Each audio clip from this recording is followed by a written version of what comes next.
வணக்கம் நண்பர்களே. இன்றைக்கி வந்து 4 மே. இன்றைக்கி வந்து ஃப்ரைடே.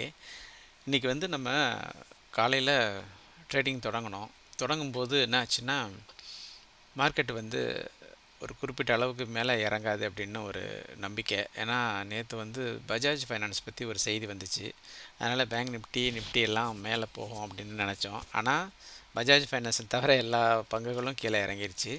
ஸோ இப்போ காலையில் எடுத்தோடனே பார்த்திங்கன்னா 22,700 புட் ஆப்ஷனும் 22,600 கால் ஆப்ஷனும் வந்து நம்ம ஷார்ட் செட்டில் பண்ணி வச்சுருந்தோம். அப்போ அது என்னாச்சுன்னா, திடீர்னு மார்க்கெட் ரொம்ப வேகமாக விழுந்தோடனே நான் வந்து அப்போ ஆர்டர் போட்டுட்டு பொசிஷன் எடுத்துகிட்டு கொஞ்சம் வெளில போயிட்டேன். ஸோ அப்புறம் வந்து திரும்பி பார்க்கும்போது பார்த்திங்கன்னா பெரிய அளவில் மார்க்கெட் இறங்கிருச்சு. அந்த அளவு இறங்காது அப்படின்னு நினச்சோம். ஆனால் அது மாதிரி இறங்கிருச்சு. அப்போ பார்த்தீங்கன்னா இந்த புட் ஆப்ஷனில் கிட்டத்தட்ட 47,000 வந்து மைனஸ் ஆகிடுச்சு. அது வந்து 358 ரூபா வரைக்கும் இன்றைக்கி ஹை போச்சு. நான் 170 ரூபாய்க்கு விற்றேன். ஸோ அதில் 47,000 ஆச்சு. திரும்ப 22,600 வந்து இதை எக்ஸிட் பண்ணிவிட்டு 25,600 வந்து நம்ம விற்கலாம் அப்படின்னு முடிவு பண்ணும்போது அதுவும் வந்துமே ஒரு பெரிய அளவில் லாஸை கொடுத்துச்சு. ரெண்டும் பார்த்திங்கன்னா இன்றைக்கி 60,000 ரூபா நமக்கு லாஸ்.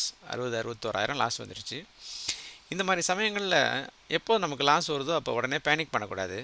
பேனிக் பண்ணாமல் நம்ம செஞ்ச தவறு என்ன, இதுலேருந்து எப்படி மீண்டு வரணும், அல்லது அது என்ன பண்ணலாம் அப்படின்னு நம்ம இப்போ உடனே சிந்திக்கணும். இதுதான் வந்து ட்ரேடிங்கில் நம்ம முக்கியமாக தெரிஞ்சுக்க வேண்டிய ஒரு விஷயம்.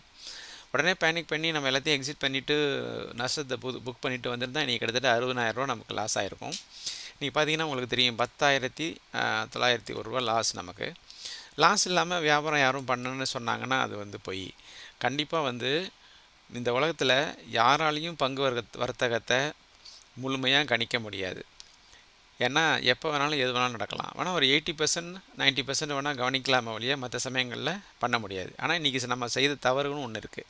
சரி, அதுக்கு அடுத்தது பார்த்திங்கன்னா 22,600 வந்து நம்ம இந்த கால் ஆப்ஷனை போய் இமீடியட்டாக விற்றுட்டு அதில் ஒரு 19,000 ரெக்கவர் பண்ணியாச்சு. அடுத்தது பார்த்திங்கன்னா இந்த 23,000 கால் ஆப்ஷன், அது கொஞ்சம் ஒரு 3,000.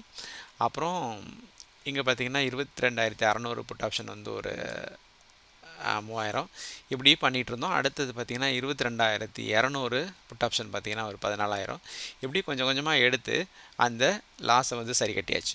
முழுமையாக நான் சரி கட்ட முடியல. ஆனால் வந்து ஒரு 10,000 லாஸ். ஏன்னா நமக்கு வந்து 2% வரைக்கும் ஒரு நாளைக்கு வந்து நம்ம லாஸ் போகலாம். ஆனால் நம்ம அந்த அளவுக்கு போகலை. ஸோ இன்றைக்கி 10,000 லாஸோடு நம்ம புக் பண்ணிட்டோம். உண்மையிலேயே இந்த 10,000 லாஸுங்கிறது நமக்கு வந்து ஏற்றுக்கொள்ளக்கூடியது தான். ஏன்னா நம்ம வந்து இது வரைக்கும் 2 தடவை தான் நமக்கு ஸ்டாப் லாஸ் ஹிட் ஆகிருக்கு கடந்த 2 மாதங்களில். ஒன்று வந்து 4,000 ஆச்சு, இது வந்து 10,000 ஆயிருக்கு. இப்போ இது வந்து இப்போ இதை கவர் பண்ணுறதுக்காக இப்போ நம்ம என்ன பண்ணியிருக்கோம் அப்படின்னு கேட்டிங்கன்னா 21,800 புட் ஆப்ஷன் வந்து நம்ம வந்து விற்று வச்சுருக்கோம். அது மாதிரி 21,500 புட் ஆப்ஷன், எல்லாமே புட் ஆப்ஷன் தான் விற்றது. ஒரே ஒரு கால் ஆப்ஷன் மட்டும் இருக்கும். 22,800 கால் ஆப்ஷன் வந்து இங்கே விற்று வச்சுருக்கோம். ஸோ இதெல்லாமே எக்ஸிஸ்டிங் பொசிஷன். இதெல்லாம் வந்து மார்க்கெட்டு மேலே போச்சு திரும்ப அப்படின்னா நம்ம இந்த லாஸை வந்து ரெக்கவர் பண்ணிடலாம் ஈஸியாக. இப்போ மார்க்கெட் எப்படி இருக்குது அப்படின்னு பார்த்தீங்கன்னா, இப்போ வந்து டைம் வந்து 10:30 மணி ஆகுதுன்னு நினைக்கிறேன். 10:30 9:30 மணி. இப்போ பார்த்தீங்கன்னா 22,600க்கு வந்து கிஃப்ட் நிஃப்டி வந்து போயிருக்கு. அது வந்து கீழே விழுந்ததுலேருந்து கிட்டத்தட்ட பார்த்திங்கன்னா இப்போ வந்து 495லேருந்து கிட்டத்தட்ட 695. இப்போ பார்த்திங்கன்னா 200 பாயிண்ட் ரெக்கவர் ஆகிடுச்சு மார்க்கெட்டு. ஸோ ரெக்கவர் ஆகி தான் ட்ரேட் ஆகிட்டுருக்கு. இதே மாதிரி மண்டே வந்து நமக்கு ரெக்கவரி இருந்துச்சுன்னா நம்ம எடுத்து வச்சுருக்க பொசிஷன் எல்லாமே நல்லா ப்ராஃபிட் கிடைக்கும். ஓகே, அது ஒரு பக்கம் இருக்கட்டும். இன்றைக்கி நம்ம செய்த ட்ரேடில் முக்கியமான தவறுகள் என்னென்னா, எப்போதுமே நான் வந்து சொல்வேன், நம்மளுடைய இந்த வியூஆப் இருக்கு இல்லையா, இந்த லைட் ப்ளூ கலர், இது வந்து மேலே இருக்கும்போது கண்டிப்பாக ட்ரேடு எடுக்கக்கூடாது. நான் பல தடவை சொல்லியிருக்கேன், செல்லிங் மட்டும்தான் போகணும். நீங்கள் செல்லிங் போகணுன்னு ஆசைப்பட்டீங்கன்னா இந்த வியூஆப் வந்து மேலே இருக்கும்போது செல் போகலாம். இப்போ நான் வந்து இன்றைக்கி வேலை செய்யறதுல இருக்கிறதுனால இதெல்லாம் கொஞ்சம் சரியாக இன்றைக்கி கவனிக்கலை. அந்த தவறுகள்னால தான் இன்றைக்கி பெரிய ஒரு அடி வாங்கினது. சரி, இப்போ ரெண்டாவது இங்கே இருக்கிறது பார்த்திங்கன்னா இது வந்து இந்த சிபிஆர். இந்த சிபிஆர் பார்த்திங்கன்னா எவ்வளோ நெருக்கமாக இருக்குது பாருங்கள். இந்த நெருக்கமாக இருந்துச்சுன்னா அன்றைக்கி மார்க்கெட் வந்து ரொம்ப வாலட்டைலாக இருக்கும்னு சொல்லுவாங்க. வாலட்டைல்னால் எந்த சைடு வேணாலும் போகலாம். திடீர்னு ஒரு 300 பாயிண்ட் இறங்கிட்டு திரும்ப 500 பாயிண்ட் மேலே போகலாம், அல்லது ஒரே சைடாகவும் போகலாம். இப்படி தான் நடக்கும் இது. அதாவது இந்த மாதிரி இருந்துச்சுன்னா அதை கேண்டில் ஈஸியாக பிரேக் பண்ணிவிடும். ஆனால் ரொம்ப தூரமாக இருந்துச்சுன்னா அந்த சிபிஆர் சீக்கிரமாக போய் அதை பிரேக் பண்ணி மார்க்கெட்டு கீழே போகாது. ஸோ அது ஒரு தவறு. இதை சரியாக பார்க்கல. அப்புறம் இது ரெண்டும் பார்க்கல.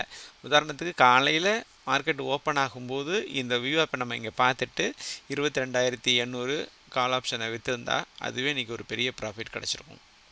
ஆனால் அது செய்யாமல் நம்ம அடுத்த வாரத்தை கணக்கில் பண்ணி ஸோ நம்ம வந்து ஒரு ஸ்ட்ராடல் எடுத்துடலாம் அப்படின்னு எடுக்கும்போது அது திடீர்னு இங்கேருந்து இவ்வளோ தூரம் வந்து இந்த மாதிரி ஒரு பெரிய கேண்டலில் விழுன்னு எதிர்பார்க்கல. திடீர்னு விழுந்துட்டு நமக்கு வந்து பெரிய ஒரு நட்டத்தை ஏற்படுத்தினுச்சு. பரவாயில்ல, அது ஒரு லேர்னிங் பாயிண்ட் தான். ஸோ இப்போ நம்ம இன்றைக்கி 10,901 வந்து நமக்கு இன்றைக்கி வந்து நமக்கு மைனஸ் காட்டுது. ஆனால் உண்மையிலேயே வந்து அடுத்த வாரத்தில் இந்த திங்கக்கிழமை பார்க்கலாம் எப்படி மார்க்கெட் ஓப்பன் ஆகுதுன்னு. இப்போ கிஃப்ட் நிஃப்டி வந்து காட்டுற மாதிரி உங்களுக்கு மார்க்கெட் ஓப்பன் ஆச்சு அப்படின்னா நமக்கு ஆல்மோஸ்ட் இதெல்லாம் இந்த வச்சுருக்கிற பொசிஷன் எல்லாமே ஒரு நல்ல ப்ராஃபிட் கிடைக்கும். இதை பற்றி நான் அடுத்த வாரம் உங்களுக்கு அப்டேட் பண்ணுறேன். நான் இதை வந்து இன்றைக்கி நம்ம சேனலில் வந்து வாட்ஸ்அப் சேனலில் நான் போட்டிருந்தேன். ஆனால் போட்டதுக்கப்புறம் தான் யோசனை பண்ணேன், நம்ம போட்டுட்டு அது வேறு பொசிஷன் யாரும் எடுத்துடுறாங்களோன்னு பயமாக இருந்துச்சு. அது மாதிரி எதுவும் பொசிஷன் எடுக்காதீங்க. நம்ம இன்னும் முழுமையாக அந்த டீம் ஃபார்ம் பண்ணல. ஃபார்ம் பண்ணதுக்கு அப்புறம் நம்ம அதை செய்யலாம். குரூப்பாக சேர்ந்து ட்ரேட் பண்ணலாம்.